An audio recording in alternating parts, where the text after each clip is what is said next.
This is Nightline. Tonight, the mysterious death at sea. A teenager's body found in her cruise ship cabin, discovered under the bed. Her 16-year-old step-sibling now called a suspect, according to her parents. What we're learning tonight. Plus, where is Melody Buzzard? The dramatic development in court as investigators race to find the 9-year-old, last seen disguised in a wig 6 weeks ago on a road trip with her mother, Ashley. I want to know where my granddaughter is.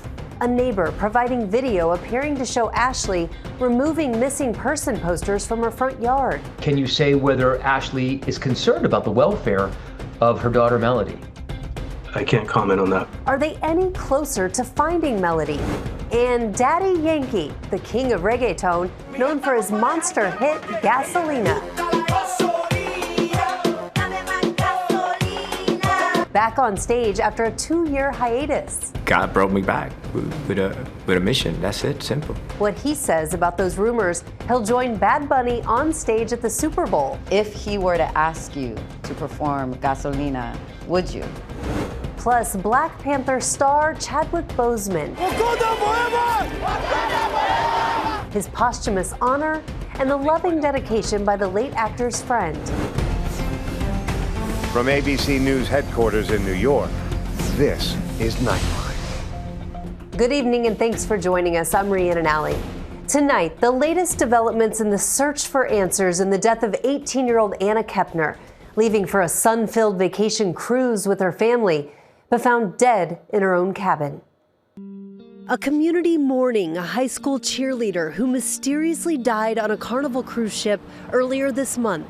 Her loved ones searching for answers after 18-year-old Anna Kepner's body was found underneath a bed in her stateroom, reportedly wrapped in a blanket and covered by life vests, according to a security source briefed on the investigation. Now new court filings for an unrelated custody dispute involving Anna's second stepmother and her ex-husband, revealing that there is an investigation being conducted by the FBI, and that Anna's 16-year-old stepbrother may be a suspect in her death, according to the parents and their lawyers.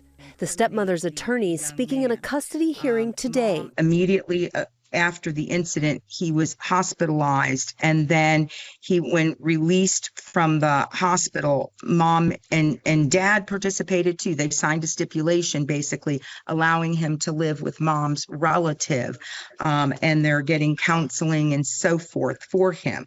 The reason for the hospitalization is unknown. If the FBI has told Anna's stepmother that one of the siblings may be charged in this case, then that means that there's a greater likelihood, obviously, that they will be charged. We don't know what the evidence is against, let's say, one of the step-siblings. But the next procedure would be they would issue an arrest warrant. Anna's best friend, Genevicia Guerrero, speaking to Inside Edition. I was angry, and I was mad, and I was sad. I can't imagine anybody hurting Anna. Anna was on a family vacation, setting sail on November 2nd from Miami to the Caribbean. Also on board, her dad, that same stepmom, and 2 of Anna's step-siblings. Authorities determining she died Friday, November 7th at 11:17 a.m. Her body seen taken away by authorities in this video on social media. The medical examiner has not released a cause of death. Carnival Cruise Line telling ABC News, our focus is on supporting the family of our guest and cooperating with the FBI. Anna, a high school senior, was planning to graduate in May. Her family says she was a happy and bubbly straight-A student, seen dancing in this TikTok video on a prior cruise trip. ABC News reached out to Anna's parents, both stepmothers, and her second stepmother's lawyer, but has not heard back. Tonight, her family and friends remembering her in a celebration of life. We turn now to a disturbing development in the case of 9-year-old Melody Buzzard, last seen just over 6 weeks ago under bizarre circumstances. Her mother, Ashley, who has refused to tell authorities what she knows about her daughter's disappearance, in court today for an unrelated case with a surprise ending no one saw coming. Here's ABC's Matt Gutman. A dramatic moment in court today. Felony charges dropped against Ashley Buzzard, the mother of a missing 9-year-old girl. These charges really didn't have anything directly to do with the disappearance of Melody, but the question remains, where is she? And investigators are telling us they don't know her whereabouts. It's a mystery that's fueling frustration. This is the last known recording of Melody. Video obtained by investigators from a rental car facility surveillance camera shows images from October 7th. Melody with her mother, Ashley, both wearing wigs. Not only is Melody wearing a wig in this video of the car rental agency, but also she has a hood up. And investigators believe that this was all to conceal her identity. Why, they don't know. They're about to embark on a 3-day road trip. Ashley renting a white 2024 Chevy Malibu, traveling more than 3,000 miles, driving 50 hours in a 72-hour period. The way they came back from Nebraska doesn't make any sense to investigators because there is a more direct route to go. But they apparently went down into Kansas and then across into Colorado and then kind of through the Southwest, through Utah and into Arizona and back into California. This was a 3-day trip. It was so fast that there was very little downtime to go and come back. Investigators say Melody was last spotted near the Colorado-Utah border. But Ashley returned home to California without her and did not report her missing. When news of her disappearance spread, alarm bells rippled through the small Central California coast community. According to a neighbor, this video appears to show Ashley removing missing person posters from her front yard in late October. The feeling in Santa Barbara County and among the neighbors who live around the Buzzard home is that Ashley has to know something. She went on this road trip with her 9-year-old daughter and didn't come back with her. That clearly she's got to know something, that something happened on that road trip. Authorities say Ashley has been uncooperative. For watchers of the case, it seemed like there was good news on November 7th. Ashley was arrested on a felony charge of false imprisonment. For allegedly not allowing a guy named Tyler Brewer from leaving the home. That the allegation was that they were talking about the disappearance of Melody and that she had a box cutter and she didn't allow him to leave. But today, in court, the judge dismissed the charges after hearing an audio recording of a conversation between Ashley and Tyler. It contradicted what Tyler Brewer told police. Tyler Brewer telling ABC News the 6-second audio clip played in court does not reflect the entirety of the events that happened that day. It leaves out the physical actions and emotional impact of many things before and after. Now, because there is currently no open case against her, there's nothing really keeping Ashley from leaving the state. She is likely to be monitored by law enforcement if she does attempt to get on a plane or get on a train or drive across state borders. And it's probably not in her best interest to leave the state during this investigation. But legally speaking, there's nothing keeping her from just up and leaving. I want to know where my granddaughter is. Lily Dennis is Melody's paternal grandmother, but she says after Melody's dad died, she saw less and less of Melody and Ashley. Last week, Lily said she didn't recognize Ashley at all when she saw her in court. If I would have seen her in the street, I'll be honest with you, I would have never recognized her. She looked so different, lost a lot of weight, and no hair. 9-year-old Melody has been officially missing for over a month now. And last week, I spoke to Ashley's attorney. Can you say whether Ashley is concerned about the welfare of her daughter, Melody? I can't comment on that. It's not a crime to fail to report that your child is missing. Not reporting just in of itself is not a crime.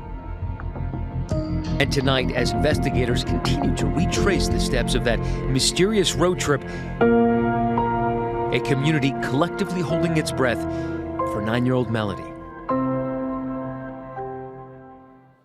Our thanks to Matt. And now a look ahead at tomorrow's show. We are with one of Hollywood's most celebrated actors, Morgan Freeman, performing a little sleight of the hand in Now You See Me, Now You Don't. Would you like to see a magic trick? Sikusa.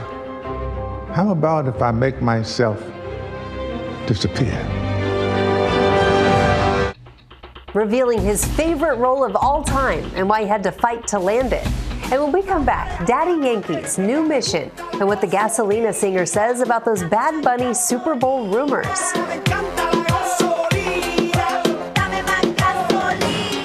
After the break.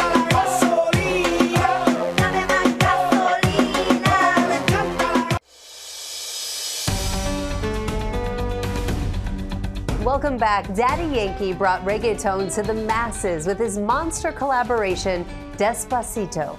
After announcing his retirement 2 years ago, he's back with a new mission. Here's ABC's Roxy Diaz. It feels like a reborn with a different mission, same genre, but with a different purpose. There are few words to accurately describe the kind of impact this one man has had on an entire culture.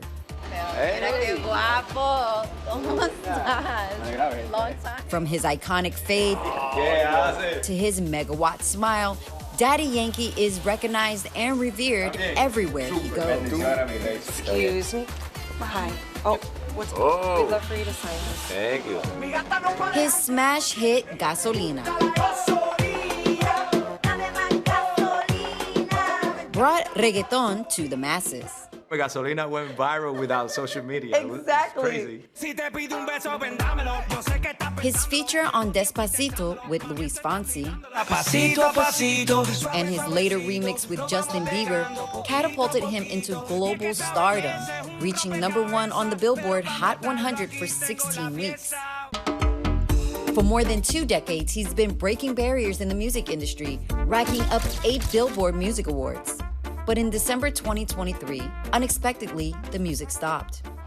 He announced that he was retiring to devote himself to his Christian faith. Por eso esta noche reconozco y no me avergüenzo en decirle al mundo entero que Jesús vive en mí.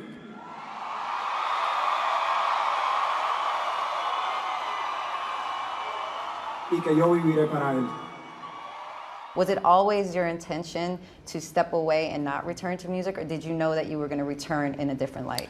No, actually, my intention was to stop and retire, actually. Behind the scenes, dark moments. What was those low days like? Very dark days. But now, almost 2 years later, he's back with new music and he says a new purpose. I went through a lot in these years that, you know, for some reason, God brought me back with a mission. That's it, simple. There are ride or die, day one, Daddy Yankee fans who want to know if they're going to even hear you perform your old songs anymore. Well, right now I'm on a different mission. I don't know what's going to happen. And everything that I learned so far is to live in the day-by-day life. Daddy Yankee recently performing his latest single, Sonríele, at the Billboard Latin Awards. The song, already a hit, topping the Billboard Latin Airplay charts. And you're not really speaking of it as if it's Christian-based music, because how would you categorize your songs now? I categorize it as a music with purpose, you know, with faith and positive and like Sonríele, for instance. Sonríele is the medicine for the people. Like everybody that hears Sonríele change their days. The new album, Lamento en Baile, inspired by a biblical verse. I don't want to impose my faith to nobody. It's a different thing to post, to share. I just want to share my experience and my faith. I want you to be happy. Like I'm happy right now. Like I'm feeling right now in peace, and this is what's helping me out. But peace hasn't always come easy. I went through a difficult time in my personal life. My faith is what, you know, got me here. To the outside world, it seemed like the 49-year-old born Ramon Luis Ayala Rodriguez had it all. His music pulling him out of poverty in Puerto Rico. His performance of Gasolina at the 2005 MTV Awards helped propel reggaeton into the mainstream U.S. market. The hit would make history, being immortalized in the National Recording Registry in 2023. When you have all the money in your world at your disposal, you have anything you could ever ask for, how does unhappiness even creep into your heart? Great question, because that's what people perceive when you have probably all the money and all the fame in the world. And there's a lot of things that we cannot control in this life. Accidents, health, and crisis. But when that momentum hit your life, you're gonna need a supernatural help.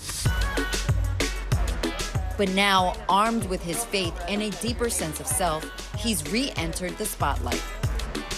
I feel very, very accomplished with what I'm doing right now. What would you say to that young man 20 years ago? Oh, 20 years ago, I mean, relax a little bit, man. I would tell him, control your emotion and your impulse, because that was my nature as well as a little kid. Relax a little bit and enjoy the ride. It's clear he's enjoying the latest ride and still making history along the way. This week, delivering an electrifying halftime show at the first ever NFL game in Spain. Some speculating if he'll soon take the Super Bowl stage with Bad Bunny. If he were to ask you to perform Gasolina with him at Super Bowl, would you? Oh, no, not right now, because I'm on a different mission right now. But even though I respect what he's doing right now, don't get me wrong, Benito is an ally, and I love him. He's from Puerto Rico, and actually we were talking yesterday. I told him, I wish you the best. Go out there and do your best, and we're proud of you. But I'm in a different mission right now. Daddy Yankee, in a new era, determined and deeply devoted to his mission. Have you had anybody come up to you and say they missed the old Daddy Yankee? Oh, yeah. Yes. I missed the old one, and I told them, okay, it's good, I understand, but you're gonna love the new one. Our thanks to Roxy for that. When we come back, Chadwick Boseman receives one of Hollywood's greatest honors.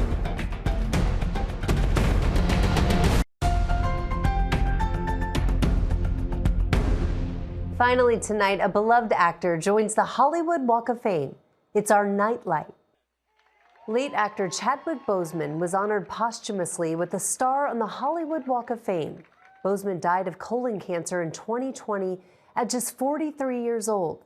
Ryan Coogler, the director of Boseman's biggest hit, Black Panther, and Viola Davis, the co-star of his final film, Ma Rainey's Black Bottom, spoke about him during the ceremony. It's best to use all of life. Leave death nothing but the dregs, nothing but a burnt out castle. And Chadwick was a castle. Chadwick's a star, deserving of a star on the Walk of Fame. But he was also our most incredible jewel. Boseman's widow, Simone Ledward Boseman, accepted the award on his behalf. He touched people, and not just on a surface level. And that is something incredibly powerful to do, especially at the magnitude that he was able to do it. She sat down with Whoopi Goldberg in 2022. He was just such a thoughtful person. He was so intentional. In 2018, Black Panther shattered box office records, grossing over $1 billion.